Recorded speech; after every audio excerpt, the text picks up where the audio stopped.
So, ladies and gentlemen, thank you so much, audience. This is Tina Talk Show, and it's me, your host, Adanwa Chiku. Today, I have a friend of mine who, I met her recently, and we're talking about mental health. And by the way, if this is your first time of tuning into Tina Talk Show, I want to say thank you so much for tuning in.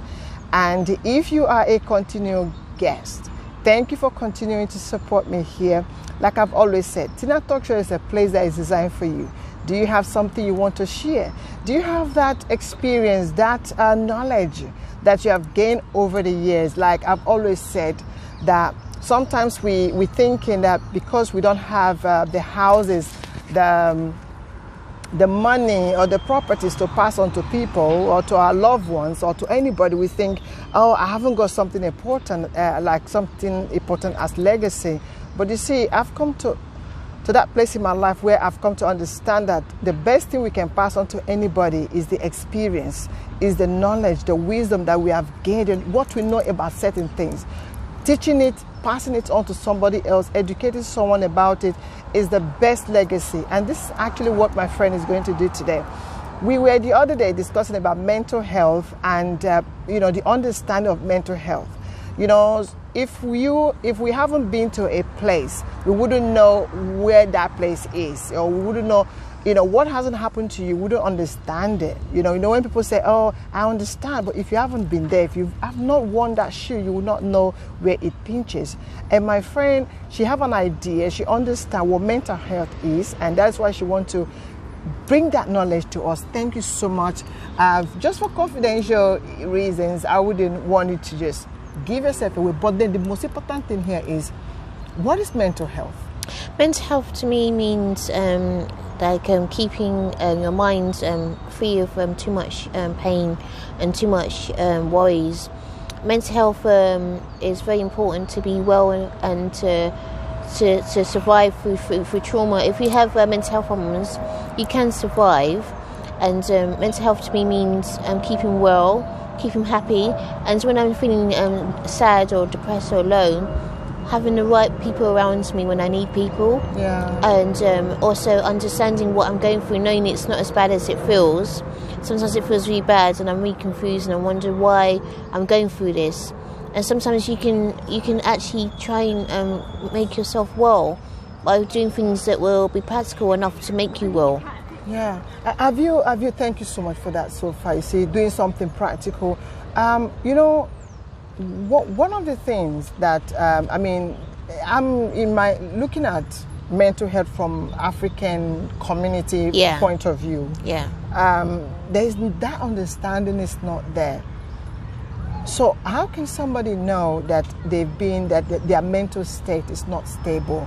Does it stem from like depression, anxiety? I think mental health problems. It's a bit difficult because mental health. I think there's different types of people who have different struggles and different ways of dealing with it and different things, experiences. And some people have similar, and some people understand. But I think it's about understanding yourself and knowing your values, like you said, not worrying too much about what you give, but your experience and knowledge until that time comes, until you can pass on things that your family can inherit for your children. Because you said something about legacy. Yeah, because a lot of time I've come to see that we worry too much. I used to worry about, oh my God, what if I grow old or when I'm not here anymore? I haven't got big mansions to pass on to my children. I do feel, and then it can start to disturb. But when I've come to understand that, listen, life is not about that. Because we can spend the money, the house can be brought down, or anything can happen to anything. But knowledge is very important. Knowledge makes you well, actually. Knowing things, and you can do studies actually sometimes. Have you been in that road of mental health? I've had depression. I've had depression, slight depression. It's not been really severe as some people. But I had it severe depression, but it didn't last long. It's just every now and again I felt depressed. I think it's just where I needed to deal with trauma, really. It's trauma. Yeah, Yours started with trauma. Yeah, mine was trauma. It started a very long time ago because I used to be very busy. I used to do a bit of acting. I used to do gymnastics. I used to be very busy. I used to have lots of work. I had responsibilities. I don't think it was the responsibilities, but I think it's where I had a heart attack, and it's where I was working too hard and where I was grieved about something. Oh, is it? Yeah. You're grieving about something. Did you? Yeah, I've recovered from grief. I've recovered. Is it grief from loss of loved ones? It was something that happened, some things that happened. Okay. And I still remember bits of it, but not very often. Yeah. And there's maybe I might still have to remember more things to come to terms with. But right now I don't have any worries.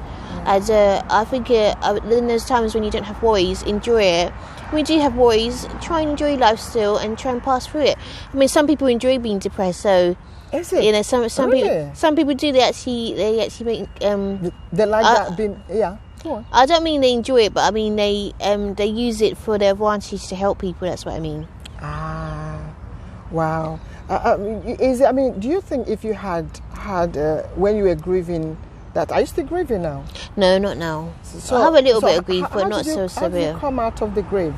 Because I mean, somebody might be watching now and they're still grieving, because we can grieve in so many ways. There's lots of things. I used to sing. I used to play instruments. I did a guitaring course, and I did a documentary for mental health with Raw Material. I hope they don't mind me mentioning them. And being at the studio really helped me. Yeah. I did some really wonderful things. We did art. We did all different types of things, like to do playing guitar, playing the drums. As you get a certificate for it, so that's really good. I think when you think of things that you enjoy doing, hobbies will help you recover. Yeah, hobbies, like art, swimming, dancing, maybe hockey, football, maybe riding motorbikes. You know, you can go on rallies for motorbikes, skiing, ice skating. There's many things you can do. You can find a nice job. If you've got children, look after your children and focus on looking after them and having a house how it should be, and having the children. Just basically like keep yourself active. Keep yourself active, yeah. Yeah, you did mention, you said you had depression and everything. Were you at any point ever sessioned, in hospital or take us, I was voluntary actually. I was voluntary really, but there were times when voluntarily. I was voluntary originally. I was voluntary, yeah. I went to counselling because I was experiencing traumatic memories. Okay. So how did the counselling help? I had counselling, and it did help. Yeah. And it wasn't too difficult. It was quite nice actually, because I thought counselling would be difficult, but it was quite good.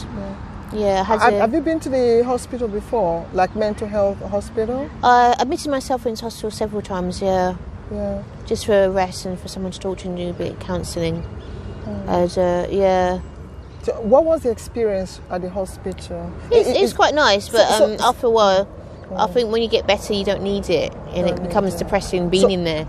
But I don't think. I think it's good if you want to be in hospital. Because some people enjoy being in there to do specific counselling and talking therapies and maybe resting or being with other people with the same problem.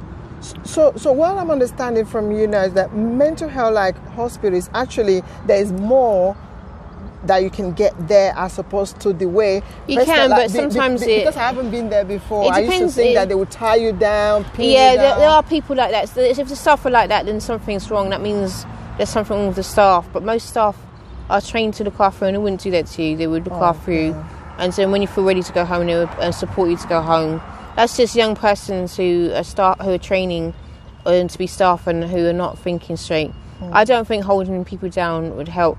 I wouldn't advise people to go into hospital because sometimes you can get trapped in the system. But there are places which are very nice. The private ones are quite nice. If you go to one that you want to go to, voluntary, I think it's okay if you're voluntary. But I wouldn't advise people to go into hospital. I think you should come to terms with your illness. If you do go into hospital, just keep well, be polite, and they'll be nice to you and they'll let you go home if you want to go home. So those, because I've heard some, I've come across some service users who really have bad experience. Yeah, I had bad experiences in hospital as well. Can you but it wasn't all bad. Well, the bad experiences, like I said, was to do with young members of staff who have problems that are probably I don't know what's wrong with them, but they don't support you. But some of the younger staff are nice. It's not all young persons, but some of the younger staff they don't look after you very well, and they do things that are not right. But you can talk to someone about that. You can talk to the management about that, and you can speak to a member of staff who's decent and who will support you. There's always somebody there who's a trained member of staff who is decent. They're not all nasty. So one can literally take themselves in. If one thing that they need help, they can't cope with their emotions, they can also get counselling in there as well, you said. You can get counselling, but it depends which hospital you go to, because some of them are just... I don't know, it depends which one you go to. Some of them, I don't think there's many of them now, hospitals like that now. I think most of them closed down. But there are places where you can go just to do counselling, or maybe go on holiday. Go on holiday. Holidays for you. Go on holiday with your family and talk to your family about your problems. If you can't talk to them, get a private counsellor. But hospital is a last resort, really. But should be a last. Some people want to go in and volunteer, and they're all right. So, but some people it is true. Sometimes you can get trapped in the system, and it can be a very nasty experience.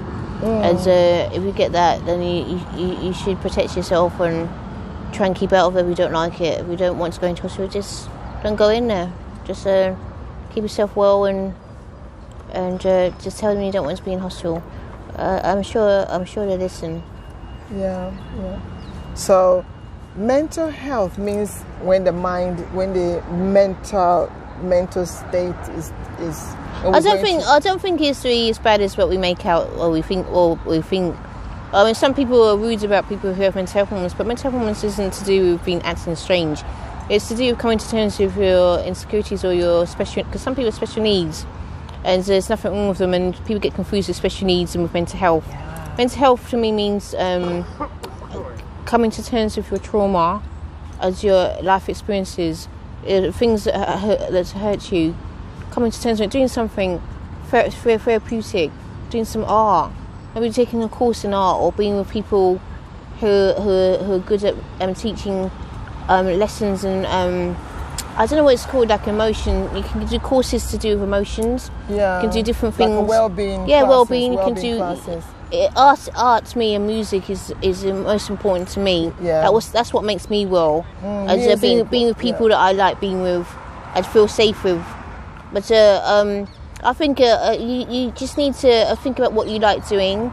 Rest is good. Rest is good sometimes. But if you don't want to waste your time resting, think of things to do, and make sure you look after your heart. Looking after your heart is very important as well. Your heart? Your body, yeah. Because sometimes... when you say heart, is it emotional heart? I mean, like emotionally... Emotional and physical. And physical. Yeah. Yeah, especially like falling in love or being sentimentally attached to something. Yeah. And when it's not there, like heartbreak and all that can really cut someone to be in a difficult place. Yeah.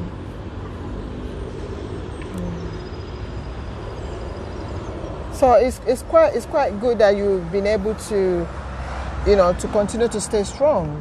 Yeah, I have stayed strong. I haven't really been through too much trauma, but I've had a little bit. And some of the things that I remember some things the other day. Actually, I'm okay. For a second, it was quite scary. I was thinking, oh my gosh, what is that? Yeah. But with me, the memories don't come all the time. They just come once in a blue moon. But I think that's where you need to do. Oh, I just remember some things that were quite serious. It wasn't to do with me, it was to do with other people, but it hurt me, seeing people suffer. As sometimes you see things on TV and it makes you depressed or heartbroken. But you mustn't make yourself feel... what we watch. Yeah, well, where we focus our you got to know what's going on, so then you got to watch the news and you got to know what's going on. But not to make yourself sick or to be fanatical and become over upset or something, because it will make a toll on your little heart. Wow. Do you have kids?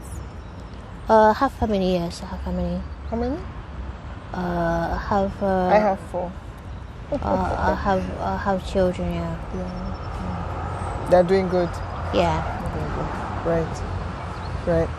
Yes, I just thought because this mental health thing is something that not everyone understands. It does, it's not as, like you said, it's not as people think.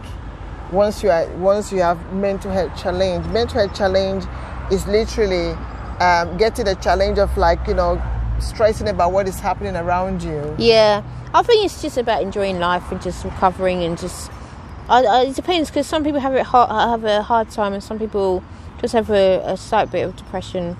But it's still to do with depression, really. It's to do with thinking about how to recover and how to get through it, or how to survive through it. And it's possible. Sometimes maybe you're just tired. Some people are just tired and they just need a break. They just need to maybe go on holiday or think about doing a new career, or maybe the ways of buying a house. I mean, you can buy a house.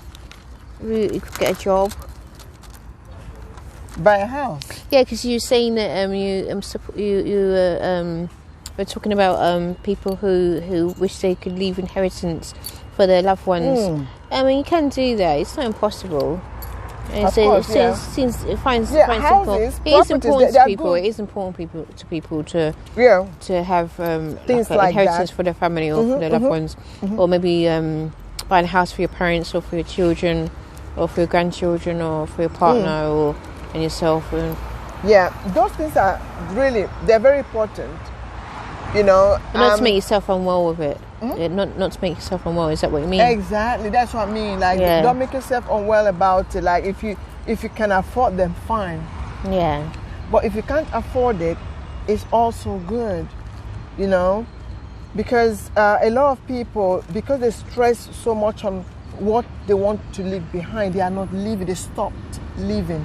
Yeah. They stopped living, and especially back home in Africa, a lot of us that come over here in diaspora, we want to build houses back home for our parents, for ourselves. We want to live all those things, we want to live something like that. And we are stressing here. We're overwhelmed. And a lot of Africans, they are going through some mental state and they don't even know. That is the sad thing about African community. Not everybody understand and acknowledge that when mental health is happening, it comes out sometimes like aggression, and it's the pain, because if you bottle so much negative thinking and always feeling that you've not achieved, you've not fulfilled. You are not fulfilled, and you bottle that emotions too much. You're not discussing, you're not sharing it out there, you're not telling someone. It can actually make you kind of depressed. Yeah. Yeah, it can make you depressed, but you can recover. Anyone can recover from anything. Do you hear it, guys? It's always a remedy. Anyone can recover from mental health. And what is the ways again you said? Ways to recover from mental health? Go on holiday. Go for a walk. Talk to someone. Have a nice person. Find a friend if you're not married. Be young. Save your parents. Enjoy looking after your loved ones. Got children. Being responsible parents. Find some nice places to go. The summertime. Enjoy the summer. The summer's very nice. You can go to the park. You can go to theme parks. There's places where you can go when you feel depressed. Very beautiful to look at. Go to museums. And this is hopefully when the lockdown is over. Yeah, when the lockdown is over, we'll be back to normal again. So how can someone deal with mental health in this instance? Oh yeah, that is difficult. That is difficult actually. That is difficult. Yeah, because there's not many shops. There's not many places to go. You can't go and sit down and have a cup of coffee with someone. Yeah, that is difficult, but I suppose you could think of, if you've got a garden, that'd be nice. You could go to the garden, have sit in the garden and think about and talk to your relative in the garden. You go to the park. There's not much to do, but it's not forever. Just read books, maybe go on your computer. Excuse me. Watch a film. Maybe make things. You can make clothes. Do a bit of sewing.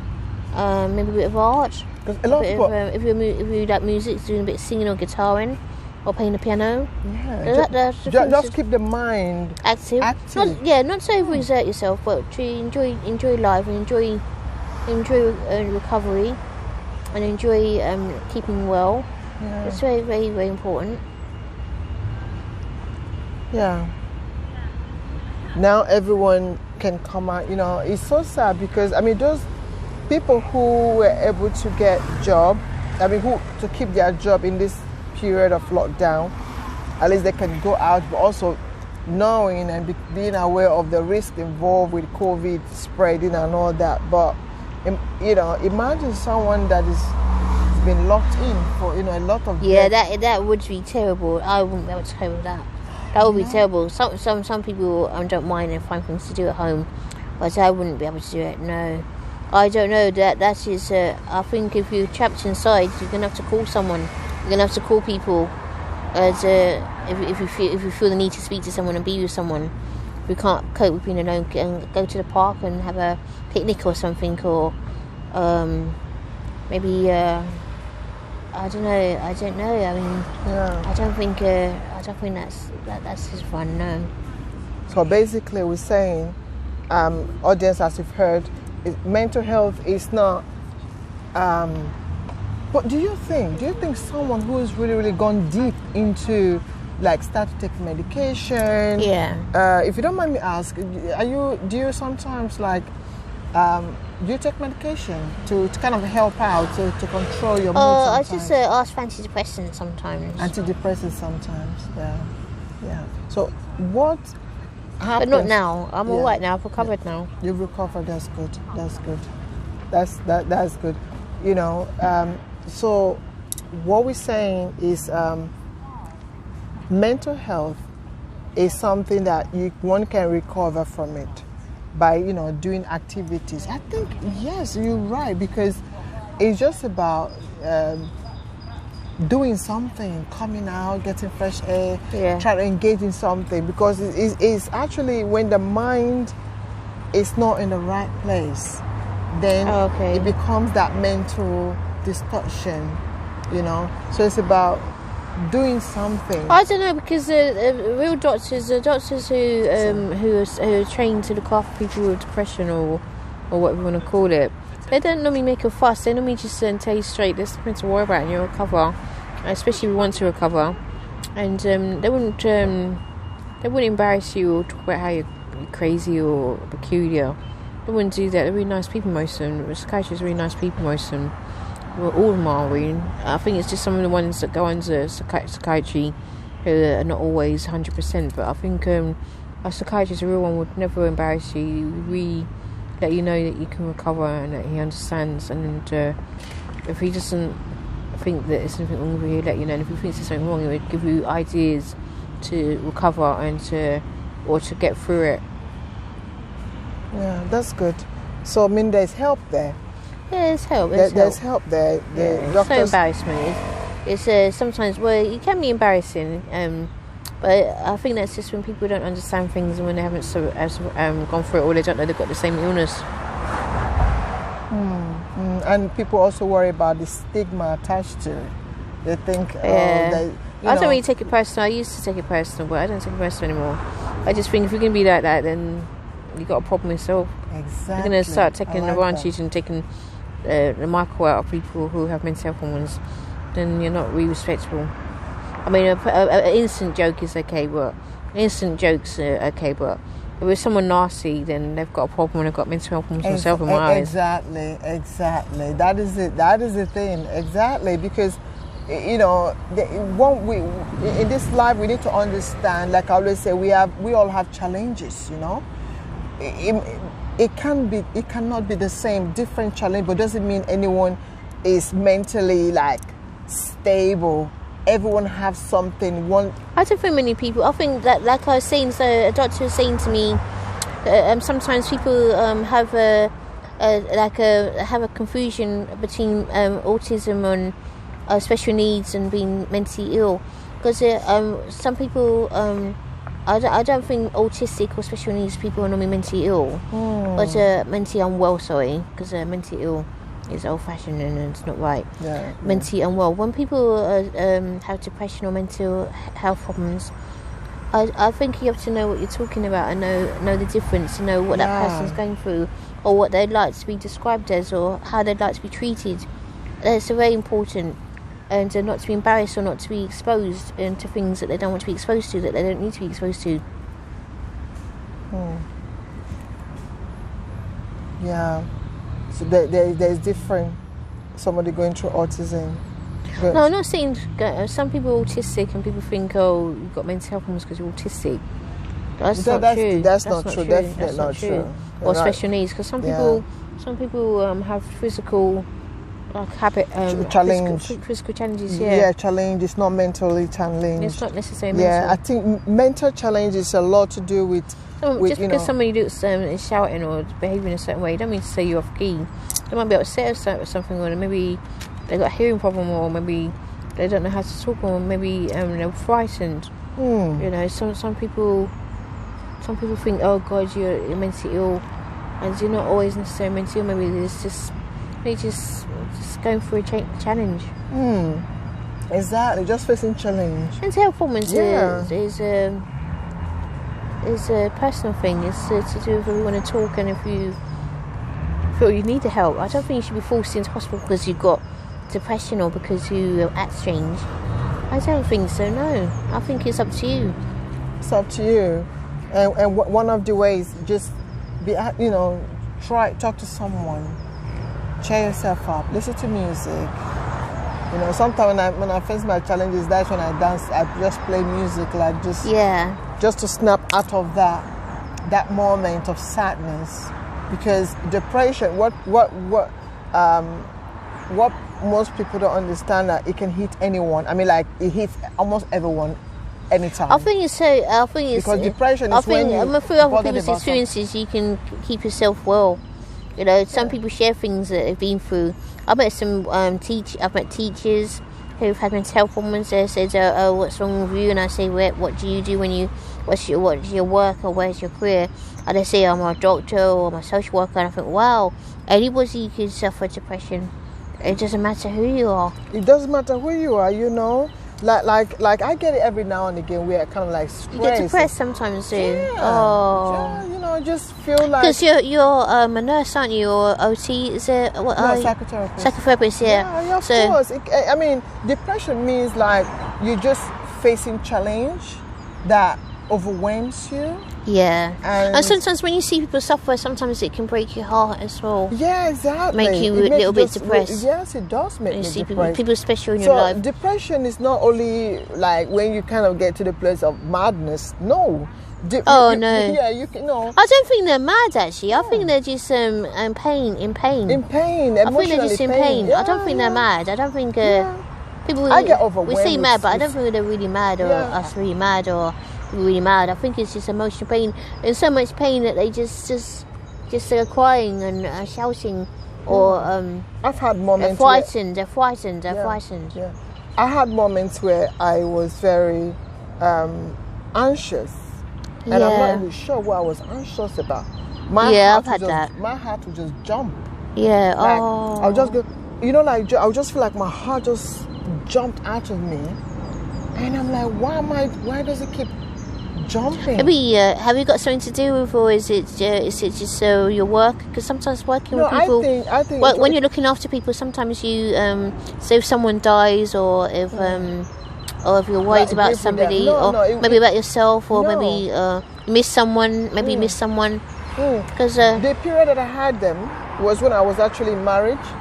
Yeah. You know, was when I was in marriage, and I was there was something in my subconscious mind that knew something was going wrong. Oh. So it's like thinking about something before it gets there.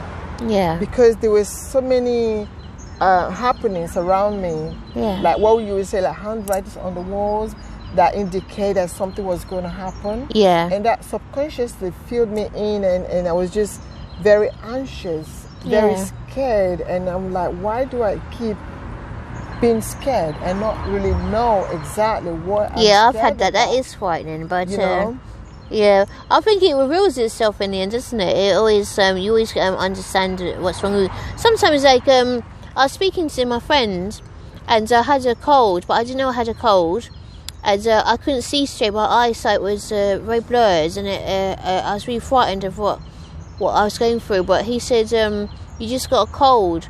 Well, I didn't know I had a cold, and I felt really bad. I felt physically bad, and my eyesight was really bad, and I was really scared. I said, you know what? I can't see straight, and I feel really frightened. Am I mentally unwell? And he said, no, you just got a cold. Because sometimes sometimes it could be you're depressed, or sometimes it could be physical. He said, just take paracetamol. I know it sounds silly, but I did take paracetamol as well, and the cold went, and my eyesight went back to normal, and so I felt better. I felt groggy. Sometimes just a cold, or maybe you've got heart trouble, because I have heart trouble. Sometimes I have sometimes I can't see straight, and sometimes my heart goes very slow and very fast. As sometimes you think you're mentally unwell, and you can't see straight, and there's nothing wrong with you really. You just need to get your eyesight tested, or sometimes physical things you can't tell if it's physical or it's emotional, mental. But with you, when you felt anxious, I think it's because you've got a tender heart, and you just you are upset and frightened, and I think well, you don't get that now, do you? Do you still get it? You recovered? No, I don't. I don't get it. You know, that the period it was happening, it wasn't long. The marriage broke up. I found out that it was cheating on me. I found out that you know it's gone. So your subconscious knew something was wrong. Yes, I subconsciously knew something was wrong. But you didn't quite know what it was. What it was, I could have put a finger. And then he revealed it to you. Did he reveal it to you? And I remember I was saying to him, I was like, why is my heart always jumpy? Why am I jumpy? Oh. I'm always jumpy. Like, why am my heart will just go like, like when you get shocked like that. And he would say to me, I don't know. But it was later, and I found out that my subconsciousness, was aware that something was wrong. Something was wrong. So it hasn't manifested yet into the physical, but there was something that was telling me, preparing me, letting me know that. So I was already scared even before it happens, and so when it finally happened, it was like I was already aware, because I was already grieving the loss, kind of. Okay. I was already grieving the loss of the marriage. Yeah. Because losing marriage, it's like you grieve. It's like you lose something. You lose like part of your journey. Yeah. Like cut short, or just not there anymore, But then, it's that process. My body was preparing me for what was about to come. So when it came, I wasn't as shocked because I've already been shocked, subconsciously. So when it happened, I think that allowed me to deal with it, and during the day I was stressed about it, but at night I was so, the kids were still young at that time. Yeah. So that kept me, I was very busy. Kept you going? Yeah, kept me going, and there were, I became very interested in studying. Yeah. It's strange and very, very hard to believe.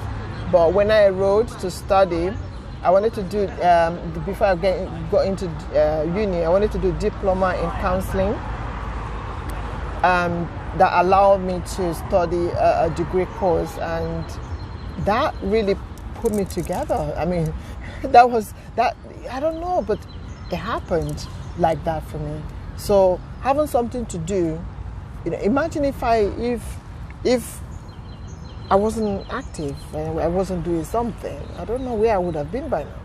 So this is why I always encourage people. And I remember one of the things that helped me that process was that I had this friend who I was sharing my feelings with. Yeah. She would talk to me, we'd just chat about it, we'd go shopping together. I was shopping without even knowing what I was shopping for, you know, compulsion. Like I was kind of like wanted to get everything. I would go buy clothes. I would just wear it. I would just like I can't, you know, I have to move on. And I had a friend to share with, and that helped. You know, sometimes we think, oh yeah, I don't want to share my issues. No, sometimes we need to talk. Yeah, sometimes it feels like that. You don't want to share it, but I don't think you should be forced when you're not ready. Yeah. So you can't force someone to talk about their problems, really, because they might be protecting themselves. Sometimes people talk to different people. I used to talk to different people, not too many people. Yeah, it's so sad. Sometimes I think to myself, why am I telling different people my business? Maybe I'll keep it to myself until I'm ready and talk to 1 or 2 people. Yeah. I didn't talk to everybody, but some people said to me, don't go around telling everybody your business, but it's true, you shouldn't, because you need to protect yourself. You need to have privacy. You need to be very selective. It's nice to. It's nice to share things. I mean, the experiences. It's but nice. You have to share it privately. Some people share experiences, but it's up to you. But I mean, it's okay to share experiences with different people. After you've recovered. Some people, after recovered. Yeah, that's right. That's after recovered. But it's very helpful. I mean, I have to say this. It can be very, very therapeutic. Sadly, sometimes, or most of the time, we don't find people we can trust to share these concerns that we're having with. Yeah. But it can be very therapeutic to have that one person. And that is why I think that is how counseling came about, where you can do it confidentially. It's called talking therapy, because when you talk, it's therapeutic. You let it out. As opposed to bottling it. But unfortunately, when we can't afford counseling and when we can't find that friend we can trust, and then we tell it to somebody else, and before you know it, our matter is on the street. Like and it gets distorted as well. And sometimes the story changes. And you're thinking, oh my God, how embarrassing! That is frightening. It is frightening. Yeah, it is. It can be. I mean, I've had situation. Have I had that experience where someone take my matter and tell someone else? They call it Chinese whispers, don't they? When it changes, Chinese whispers. When the story changes, Chinese whispers. Yeah, because when you tell them your story, and so it gets distorted, and they think, I didn't say that. I didn't do that. That's not true. Yeah, and then it changes. Yeah, it changes from hand to hand. That can be quite upsetting sometimes, because it could be distorted, really distorted. It can be very distorted. Very, very. You just have to let them know the truth, or just say it's private. And then just say it's private. And then later, it comes back to you, and then we upset. We are hurtful, isn't it? Yeah, and then maybe when it comes back to you now, somebody you said, "How comes he's changed the story? How comes he's saying that? I didn't say that. That's not true." One of your friends would say, "Oh, I heard so and so. Oh, how did I hear it? That you." I said, "But I thought I told him in confidentiality." But I only told that one person. Yeah. And then, okay, how did you hear it? I don't know. Somebody told me, like, right, and no,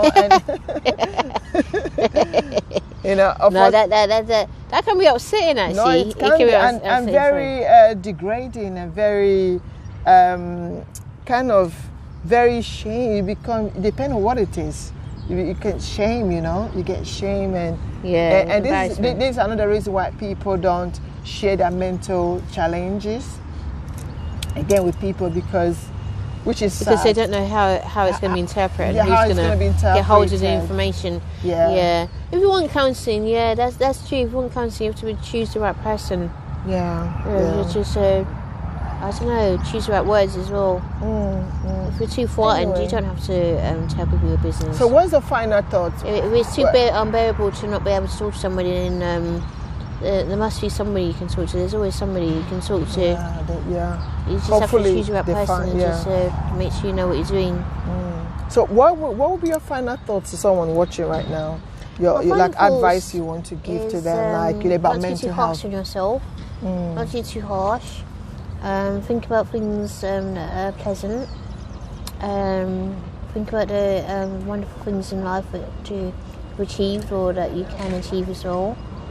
And think about your parents. Your parents brought you up and they gave you the best. tried in a way, and some people have done their best for their children. We have children and be an example for a young person, and be an example as well, being looked after well by your family, save your parents, and your elders, until you're old enough or forever. And so lots of things to do. Think about your achievements. Keep your certificates for your college, university and school.